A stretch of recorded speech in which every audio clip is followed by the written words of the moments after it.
তৃণমূলের তরফ থেকে অনেকেই প্রশ্ন তুলছেন যে এতদিন কি তাহলে ইডি শীত ঘুমে চলে গিয়েছিল? ভোট আসলেই কেন ইডির তৎপরতা দেখা যায়? একদম না, একদম না। শুনুন, এটা শীত ঘুমের প্রশ্ন নয়। প্রশ্নটা হচ্ছে যেমন গতকাল ইডি রেড করেছে, শীত ঘুমের প্রশ্ন নয়। ইডি সবসময় রেড করে, কখন রেড করে? দেখুন, ইনকাম ট্যাক্স ফাইল সাবমিট কবে হয়? আমাদের অ্যাসেসমেন্ট ইয়ার 31 মার্চ, 1 এপ্রিল, বুঝতেই পারছেন। এই সময় অ্যাকাউন্ট ক্লোজ হয়, আমাদের অ্যাকাউন্ট এইভাবেই ক্লোজ হয়, ঠিক আছে? সেই সময় একটা ব্যাপার থাকে ইডির, এটা একটা রুটিন ওয়ার্ক। ইডির এই রেটটা একটা রুটিন ওয়ার্ক। যেরকম গতকাল যেসব মানে করেছে, সেগুলো হচ্ছে বিভিন্ন ব্যাংকের মাধ্যমে, যেগুলো এসছে, ব্যাংক তথ্য তুলে দিয়েছে যে এরকম মানে লোন নিয়েছে, তারা বিশেষ করে মানে লোন শোধ করেনি, 600 কোটি টাকা, 500 কোটি টাকা, সরকারের টাকা, পাবলিকের টাকা।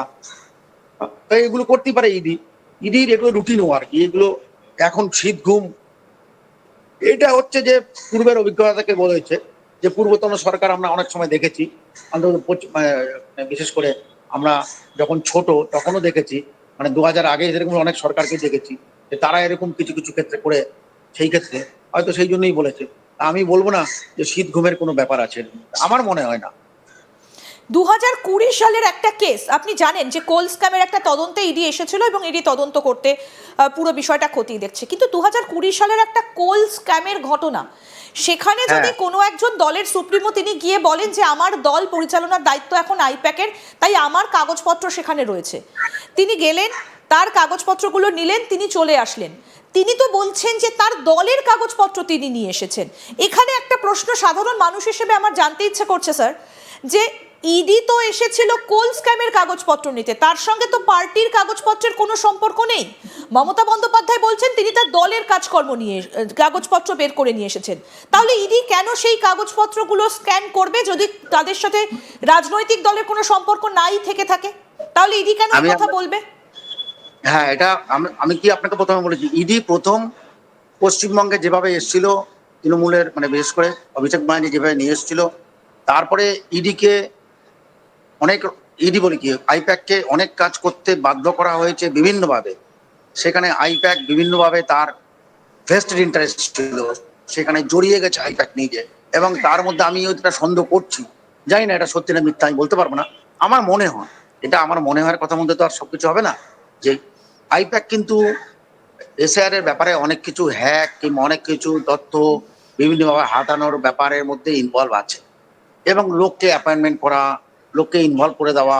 আজকে দেখুন গতকাল মালদায় যেগুলো হয়েছে, চাকুলিয়ায় যেটা হয়েছে উত্তর দিনাজপুরে, এগুলো আপনি ভাবুন, এগুলো কিন্তু আপনি ভাবুন, কিন্তু স্যার ধরুন আমি আপনার কাছে গেছি একটা খাতা আনতে, আপনার কাছে খাতা পেন দুটোই রয়েছে, আমি আপনার কাছে গেছি খাতা আনতে, আমি খাতাটা নিয়ে চলে এলাম, আপনি তো সেটা বলতে পারেন না যে আমার কাছে খাতাটাও পেনের মতোই। আপনি যদি পেনটা খুঁজতে সেখানে যান, আমি এই জায়গাটা একটু জানতে চাইছি আপনার কাছে, যে ইডি যখন কোল স্ক্যামের কাগজপত্র নিতে এসেছেন, কোল স্ক্যামের বিষয়ে তদন্ত চলছে, তখন মমতা বন্দ্যোপাধ্যায় তো তিনি বলছেন তার দলের কাগজপত্র নিয়ে এসেছেন, তাহলে ইডি সেই দলের অভ্যন্তরীণ বিষয় কাগজপত্রের মধ্যে কোল স্ক্যামের বিষয় খুঁজতে যাবে কেন? যদি সেটাই হয়ে থাকে একটু যদি পরিষ্কার করে বলেন স্যার। আপনাকে একটু আগে বললাম যে আইপ্যাক যে কাজ করতে এসেছিল, তারপরে যখন দেখেছে এর মধ্যে বিরাট ব্যাপার আছে, যেখানে আইপ্যাকেরও অনেক কিছু ফুলে ফেপে উঠবে, আইপ্যাককে সেই লোভ দিয়ে ইনভলভ করা হয়েছে অলরেডি। তার মানে আপনি বলছেন ইডি এক ঢিলে দু পাখি মারতে এসেছিল? দু পাখি নয়, আইপ্যাক এমন কিছু কাজ করছিল যেই কাজগুলো হচ্ছে ইলেকশন কমিশনের যে কাজ করছিল এসআইআর এর ব্যাপারে, সেই ব্যাপারে অনেক কিছু হ্যাক, তথ্য লোপাট করা এবং বিভিন্ন লোককে অ্যাপয়েন্টমেন্ট করার ব্যাপারে আইপ্যাক অনেক কিছু কাজ করেছে।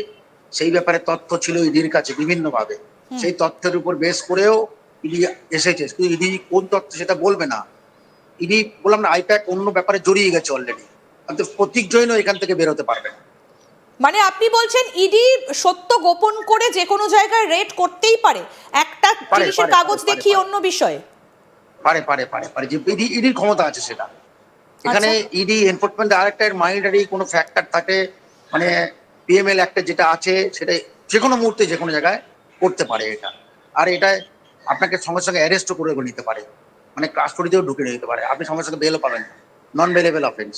এই পার্থ চ্যাটার্জির কেস নন বেলেবল অফেন্স, আপনি দেখুন না, হ্যাঁ, বিভিন্নভাবে দেখুন যারা যারা আছে সব নন বেলেবল অফেন্সে।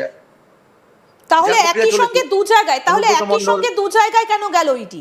হাইকোর্টে, হ্যাঁ? সুপ্রিম কোর্টে, দুটো কোর্টে কেন হ্যাঁ। একসঙ্গে? একই তো প্রেয়ার ছিল, তাহলে একসঙ্গে কেন দুটো কোর্টে গেল ইডি? কি বলছেন আমি প্রশ্নটা শুনতে পারিনি। আমি যেটা বলতে চাইছি, তাহলে ইডি একসঙ্গে দুটো কোর্টে কেন মুভ করলো, হাইকোর্টে এবং সুপ্রিম কোর্টে? একটাই প্রেয়ার তো একটাই ছিল।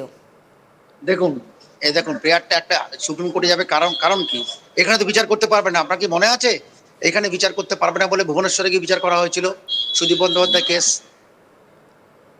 হ্যাঁ সুদীপ বন্দ্যোপাধ্যায় কেসটা হ্যাঁ মনে আছে? হ্যাঁ হ্যাঁ। হ্যাঁ, যদি দেখুন আমাদের আইনে সেটা প্রাবধান আছে, আইনেও আছে, তারা যদি কোনো জায়গায় বিচার সঠিক বিচার করতে না পারে সেই জুরিডিকশন কোর্টে, সেটাকে ইচ্ছা করে ট্রান্সফার করে অ্যাপ্রোপ্রিয়েট জুরিডিকশন নিতে পারে। সেটা ক্রিমিনাল কেসেও বলা আছে, ক্রিমিনাল প্রসিডিউর কোডেও বলা আছে। যেরকম বলুন, ধরুন আপনি বর্ধমানে থাকেন, আবার আপনার এগেনস্টে যদি কোনো কেস হয়ে থাকে, আপনি দেখছেন এখানে বিচার আমি পাবো না, সেইখানে যদি সত্যিকারের বিচার পেতে হয়, সেই কাজ থেকে যদি কোর্টকে স্যাটিসফাই করা যায়, তাহলে সেটা অন্য ডিস্ট্রিক্টের কোর্টে নেওয়া যায়, সেই প্রভিশনটা আছে। ইডির ক্ষেত্রেও তাই। ইডি এখানে বিচার করতে স্বচ্ছ হচ্ছে না, এখানে প্রেসার ক্রিয়েট করছে, মানে বিভিন্নভাবে চলছে, বিভিন্নভাবে। সেই কারণে ইডি এটাকে নিয়ে সুপ্রিম কোর্টে চলে গেছে।